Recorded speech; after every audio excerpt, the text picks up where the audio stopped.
ఏపీలో ప్రభుత్వ ఆసుపత్రుల్లో స్థితిగతులు దిగజారిపోతా ఉన్నాయని, వైద్య ఆరోగ్య రంగం ఏమైపోతోంది అంటూ ఇంగ్లీష్ మీడియా ఇలా వరుసగా కథనాలు రాసింది కదా ఈ మధ్యన. ఇవాళైతే సాక్షి చూడండి, ఫ్రంట్ పేజీలో సూది దూది కొనటానికి కూడా డబ్బులు లేవు ప్రభుత్వ ఆసుపత్రిలో, కాల్షియం మాత్రలకు కూడా దిక్కు లేదు అని రాసింది కదా. సరిగ్గా ఇదే టైంలో ఈనాడు చూడండి ఎంత వాటంగా కవరప్ చేసేందుకు ట్రై చేసిందో.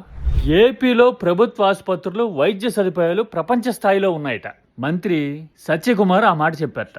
చూసారా, పొలిటికల్ ఎజెండా విషయంలో ఈనాడు ఎంత పర్ఫెక్ట్ గా క్లినికల్ గా కవర్ చేయడానికి ట్రై చేస్తా ఉంది అనేది. ఏ రకంగా ప్రపంచ స్థాయిలో ఉన్నాయి, అసలు ప్రపంచ ప్రమాణాలతో పోలిస్తే ప్రభుత్వ ఆసుపత్రులు ఎలా దూసుకుపోతున్నాయి అనే విషయాన్ని కూడా కాస్త వివరంగా, వీలైతే బొమ్మలేసి చెప్తే బాగుండేదేమో కదా. ఓ పక్కన పేదలకి ఆరోగ్యశ్రీ అందే పరిస్థితి లేదు, నెట్వర్క్ ఆసుపత్రులు అల్లాడుతూ ఉన్నాయి. ఇంకో పక్కన ప్రభుత్వ ఆసుపత్రుల్లో కనీసం మందులు గానీ కాల్షియం టాబ్లెట్లు గానీ లేవంటున్నారు.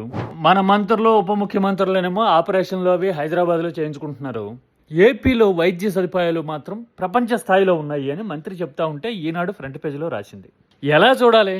వైద్య ఆరోగ్యాల విషయంలో, పేదల జీవితాల విషయంలో కూడా ఇలాంటి రాజకీయాల్ని కామెంట్ సబ్జెక్ట్ ఓరియంటెడ్గా చేయండి.